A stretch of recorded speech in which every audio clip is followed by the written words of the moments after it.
Well, as I recall, he was described as the preeminent child Yeah, psychologist in the Southwest. Yes. And was nationally recognized. Psychiatrist, yes. Yeah. Yeah. So he Nationally was recognized. Nationally recognized. So we were hopeful, right? So we go meet with him. Cason's with us. And Cason's doing Cason all over the place. Again, we took him to the mechanic and he is performing. He's performing Mm-hmm. all over the place. And the doctor, psychiatrist, is just watching Cason and taking notes. And he's like, is he always like this? And we're like, yeah, he is. Does he sleep? Not a lot. Yeah, and let's visit that. Let's talk about the sleep.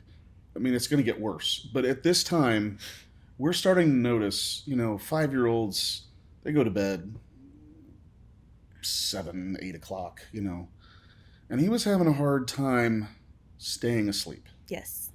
Waking up multiple times at night. Having trouble going back to sleep. Having trouble going back to sleep. It's not every day. And he's also waking up fairly early in the morning. Yeah, 4, 5, up for the day kind of thing. Yeah. And, when we would say, hey, let's go back to sleep. Yeah. He'd be like, why? I'm not Why tired. would we do that? And we'll get a little bit more into that when we start getting into some of the medicines we're taking. But yeah, we're starting to see some sleep problems. Well, and we talked about some of that in the first episode, Yeah. the last episode, that we're seeing some of that and waking up at 11:30 going whatever, but it was kind of progressing. And we kept thinking, he's getting older, he should be wanting to sleep longer and all that kind of stuff. So anyways, first meeting with the psychiatrist, he was fascinated by Cason and the energy. That's never a good sign. That's not a good sign. Especially when it's a preeminent psychiatrist. Yeah. The energy that Cason had, the nonstop movement that Cason had.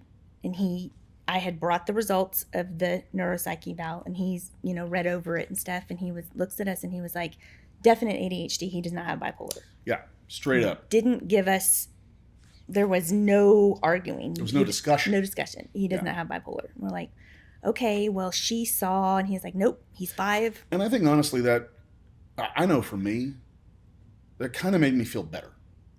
Because I didn't want him to have bipolar. Right. So even though you had told me, but I wasn't there. Mm-hmm. I was getting it secondhand that most psychiatrists aren't going to recognize bipolar. Right. But when it kind of was a relief maybe that he was like, kind of like, okay, it is ADHD. This is just some serious ADHD. Yeah.